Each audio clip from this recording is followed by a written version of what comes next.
నమస్తే, welcome to meta news.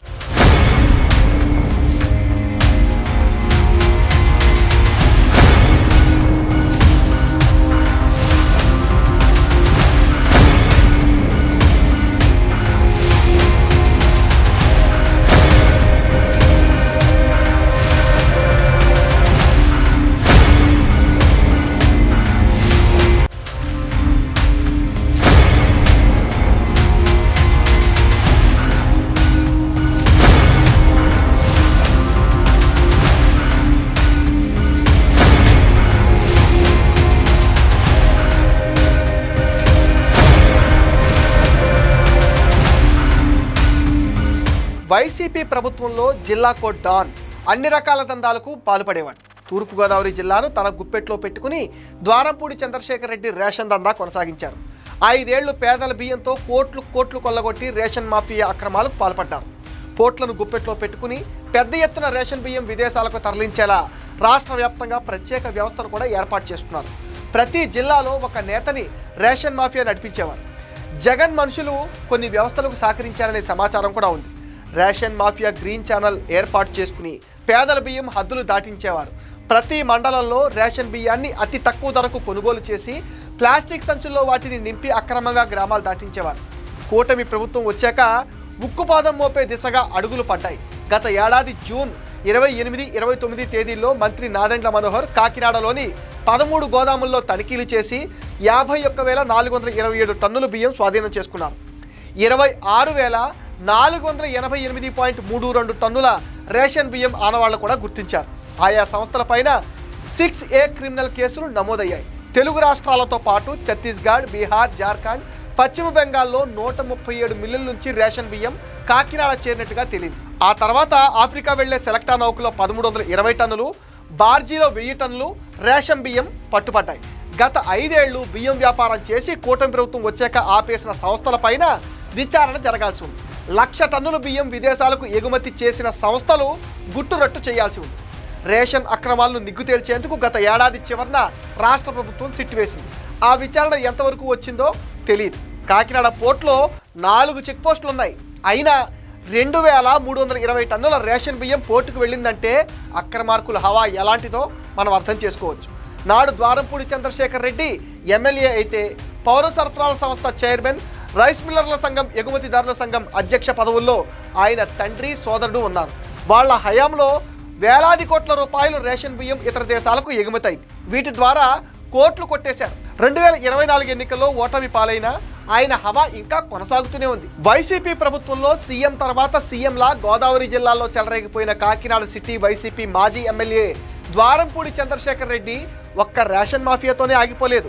గనులు, gravel, ఇసుక ఒకటేంటి ఎక్కడ పడితే అక్కడ వాలి ఆనాడు కోట్లు వెనకేసుకున్నారు.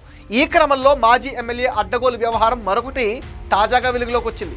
కాకినాడలో ద్వారంపూడి చానాళ్ల నుంచి నీళ్ల వ్యాపారం చేస్తున్నారు.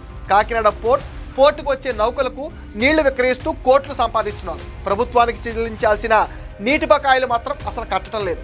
11 ఏళ్ల నుంచి నీటి బకాయిలు కట్టడమే మానేశారంటే అధికారుల పనితీరు ఎలా ఉందో మనం అర్థం చేసుకోవచ్చు. ఆయన కట్టాల్సిన నీటి బకాయిలు అక్షరాల 13,84,00,000కు చేరింది.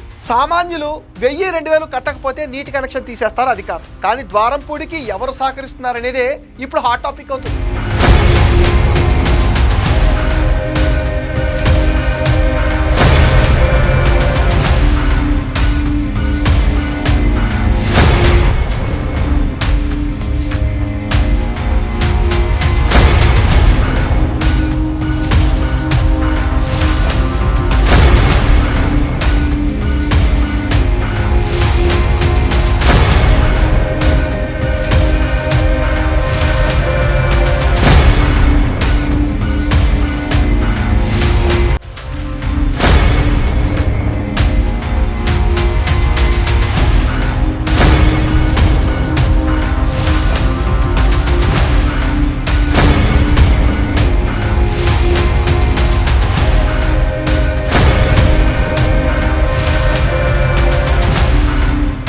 ఎక్కడైనా నీళ్ల వ్యాపారం మామూలుగా ఉండదు. ప్రతి అవసరానికి నీళ్లు చాలా అవసరం.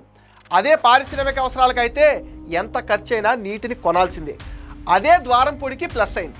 కాకినాడ నగరాన్ని ఆనుకుని ఎరువుల కారాగారం, ఆయిల్ ఫ్యాక్టరీలు, కాకినాడ సీపోర్ట్ ఉన్నాయి. వీటికి నిత్యం పారిశ్రామిక అవసరాలకు నీళ్లు చాలా అవసరం. బ్రాయిలర్ కూలింగ్ దగ్గర నుంచి గ్రీన్ బెల్ట్ నిర్వహణ, ఉద్యోగులు, కార్మికుల అవసరాలకు నీళ్లు కావాలి. కాకినాడ సీపోర్ట్లో కార్గో ఎగుమతులు దిగుమతులు సందర్భంగా పనిచేసే కార్మికులు, లోపలకు లారీలు వెళ్ళి వచ్చే సమయంలో రేగే ధూళి నియంత్రణ, నిత్యం వచ్చిపోయే నౌకల్లో వివిధ అవసరాలకు నీళ్లు ఎంతో అవసరం. ఈ నేపథ్యంలో పారిశ్రామిక ఓడరేవు అవసరాలు తీర్చేలా జిల్లా పబ్లిక్ హెల్త్ ఇంజనీరింగ్ విభాగం, నీటిపారుదల శాఖ గోదావరి నీటిని వివిధ ప్రైవేట్ సంస్థలకు పైప్ లైన్ ద్వారా కేటాయిస్తుంది.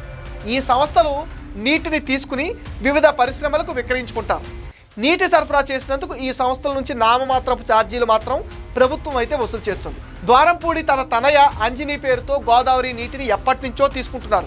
అంజనీ ఏజెన్సీస్ ప్రైవేట్ లిమిటెడ్ పేరుతో నిత్యం 0.25 MGD నీటిని పైప్ లైన్ ద్వారా తీసుకుంటున్నారు.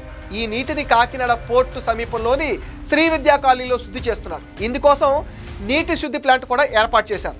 ఇక్కడ శుద్ధి చేసిన నీటిని ద్వారంపూడి కాకినాడ సీపోర్ట్, అందులోకి వచ్చే నౌకలకు విక్రయిస్తున్నారు. ద్వారంపూడి కంపెనీ తరహాలోనే నీళ్ల వ్యాపారం చేస్తున్న తక్కిన కంపెనీలు దాదాపు బాకీలైతే చెల్లిస్తున్నాయి. నాగార్జున ఎరువుల కర్మాగారం ప్రభుత్వానికి 1,47,00,000 రూపాయలు బాకీ ఉంది. నోటీసులు జారీ చేయడంతో వాళ్ళు బాకీలు చెల్లించడానికి ముందుకొచ్చారు. కానీ సదరు ద్వారంపూడి మాత్రం అధికారుల నోటీసుల్ని అసలు పట్టించుకోవటం లేదు. అధికారులు నీటి ఛార్జీలు ఎగవేత గురించి తక్షణం బాకీలు చెల్లించాలని గత నెల 27న నోటీసులు జారీ చేశారు. ద్వారంపూడికి 14 రోజుల పాటు గడువు కూడా ఇచ్చారు. ఈ గడువు ఇప్పటికే ముగిసింది. కానీ ద్వారంపూడి కంపెనీ స్పందించలేదు.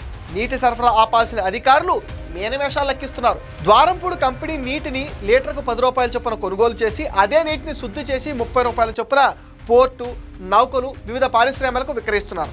ఇలా సరఫరా చేసినందుకు ఎప్పటికప్పుడు ఆయా కంపెనీల నుంచి టంచన్గా తనకు రావాల్సిన డబ్బులు వసూలు చేస్తూ ద్వారంపూడి ఏటా కోట్లు సంపాదిస్తున్నారు.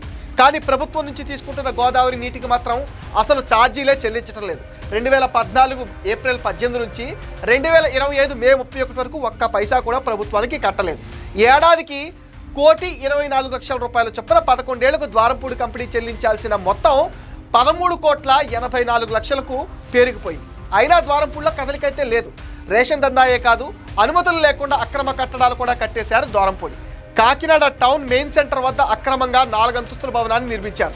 గతంలో వైసీపీ హయాంలో అడిగేవాడు లేకపోవడంతో అక్రమ కట్టడం గురించి అధికారులు పెద్దగా పట్టించుకోలేదు. గత ఏడాది ప్రభుత్వం మారడంతో ఆయన అక్రమ కట్టడం కూల్చివేతకు అధికారులు వెళితే ద్వారంపూడి వర్గం వారిపైన రాళ్లతో కూడా దాడికి పాల్పడ్డారు. ఇటుకలు విసిరి వీధి రౌడీలా ప్రవర్తించారు. రాళ్లు, ఇటుకలు విసరడంతో 2 గాయపడ్డారు. ద్వారంపూడి తన అధికార బలంతో 5 ఏళ్లలో కాకినాడ వ్యాప్తంగా 100 ఎకరాలు స్థలాలు కబ్జా చేశారనే ఆరోపణలు కూడా ఉన్నాయి.